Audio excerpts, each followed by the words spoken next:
projects are 95% of our projects are Mumbai.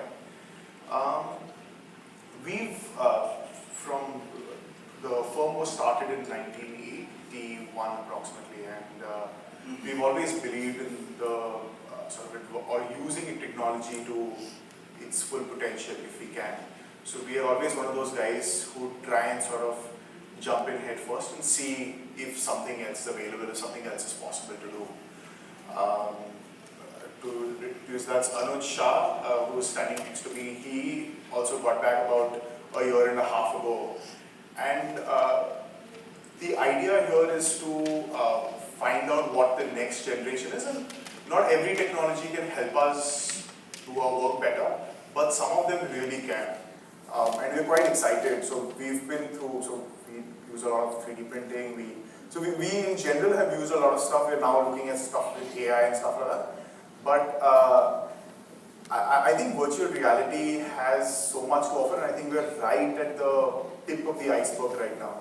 So what we do is we quickly kind of take you through some projects we're using it on and how we've been using it. I think you would sort of be aware of a lot of speakers before me have kind of talked a lot about virtual reality, what it is and what it can do.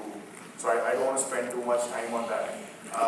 What would be interesting, however, is how one can use this throughout. So we've been actually using it in some projects. We've been using it at concept and schematic stage, and all the way to actual sales. So where usually architects, consultants, designers are not involved, but all the way to sales.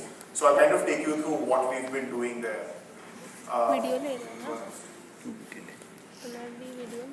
So I'll quickly sort of jump into the projects. This is a project that we're doing at Goa, and it's one of those projects where when you go to site, you actually realize that you don't really want to build on this. It is a site which you can actually access through the backwaters of Goa.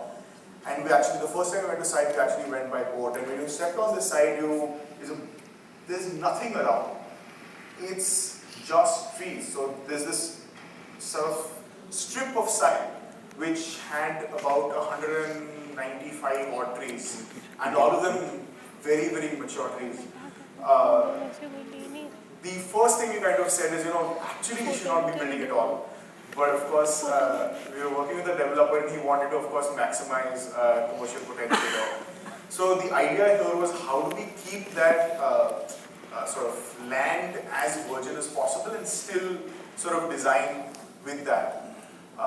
So usually, we have the survey that's usually done with topography. What we did was we kind of took that and we put it into Autodesk Revit. And what that allowed us to do was we get the topography, we took each and every tree and we actually mapped all of that in the third dimension. And then we started playing with these modules of housing. And so what we said is we'll do standardized sort of housing modules. And we'll do it in a way where we'll do it on stilts so that the trees don't get affected at all. So that's sort of a survey of site. If you go next. That's how we overlaid the buildings on it. Next.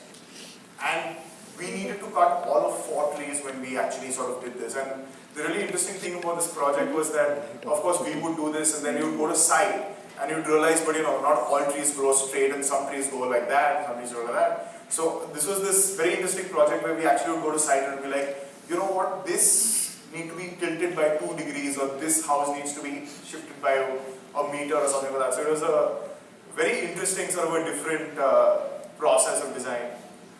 And again, the idea here is that we do as little as possible because again, there's a second home and this is sort of a wellness center. So the idea is to kind of leave nature to do what it needs to do and try and do as little as possible to it.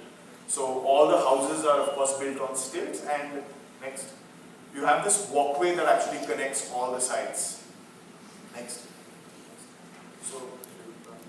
So what does virtual reality allow us to do that other, everyone knows what 3D renderings are, everyone knows what sort of walkthroughs are. The advantage with virtual reality in my mind is it makes you off that place. So there's nothing to actually differentiate the experience that you're having in virtual reality from reality. So what I mean by that is, we all know that when we generate 3D renderings for a project, you know, the building's a little boxy, so we'll take a sort of a wide angle shot, or you'll put a tree somewhere. You know, there are these sort of small tweaks that you kind of do to kind of make it look right. The advantage with this is, in many ways, this is done right at concept. So, you know, when we just have a very simple boxy model in Revit, you just take that and you kind of put that into this. What that allows you to do is that you are actually walking through what that project might actually look like without any sort of a facade of lighting or any of that stuff. The other advantage is the way we've sort of been able to set this up is we take about 2 to 3 minutes to take a model out of Revit and to put it into VR. So you can do this multiple times on a day. So for example, if it's not something where it's for presentations or you kind of do stuff. So I think all of you know about 3D printing, but to actually get something from a model to a 3D print is approximately depending on the model, about a 10-20 minute job. The advantage with this is it's instant. So you can actually say, you know what, I did this, does it work, does it not work?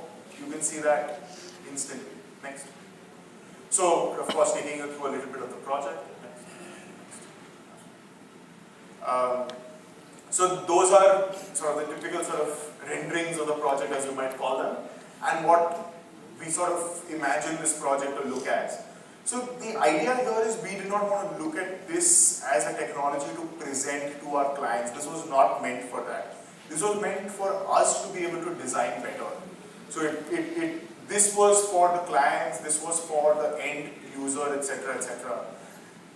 In this case, we use virtual reality specifically because we wanted to be able to do a better job of design. Next. So that's sort of updated images of site, and you see the walkway with sort of a bunch of trees hanging around. And the idea was exactly this. If you actually see the images of site today, and if you kind of look at it in virtual reality, it's very, very similar. And that was the thought process, that it's devoid of decorations. Next. This is another project that we're doing, and Milind, who's in the room today, is also working with us on this. This is again is a very different project. This is right on that's Chapati. So very high-end project. This project was mainly about the view and what is it that I see when I'm actually kind of talking. What are my view corridors, etc. So some images about the project. Next.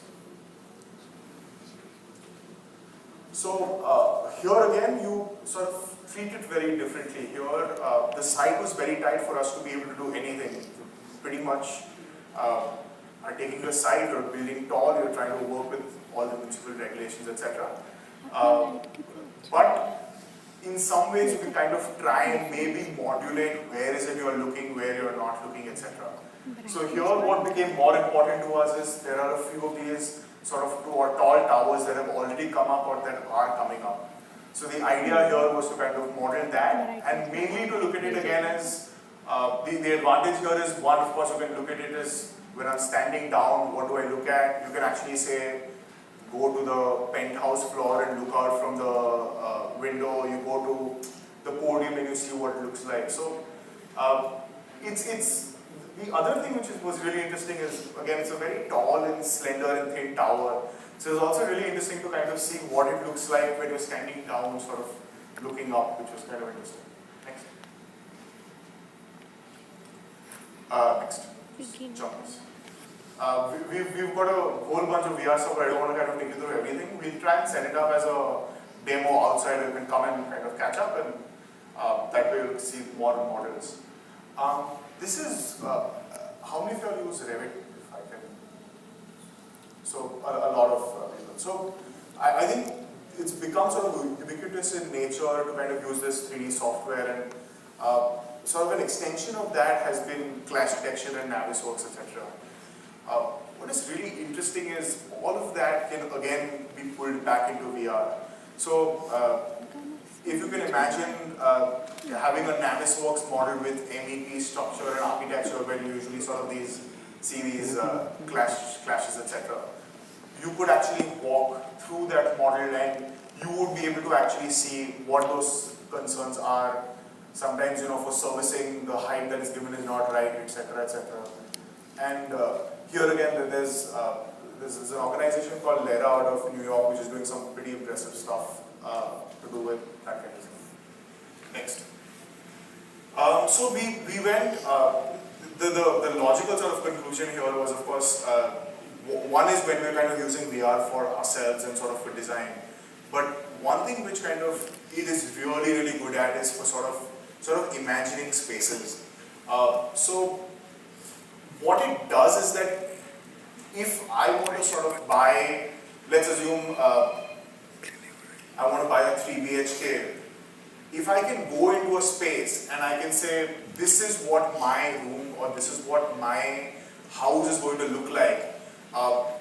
Typical projects today, so one of the projects we're working on in Santa Cruz is, we have everything from a 3 BHK to a 6 BHK. We have about 800 odd apartments. Now, on the side office, I can't be building each type of apartment. So what we've built is a 4 BHK. Now, what would work really nicely here is, if I want a 5 BHK, walking in and being told by the sales guy, you know what, this will be a little bit different in your case and that will be a little bit different in your case. Instead, what if you are able to do it in a way where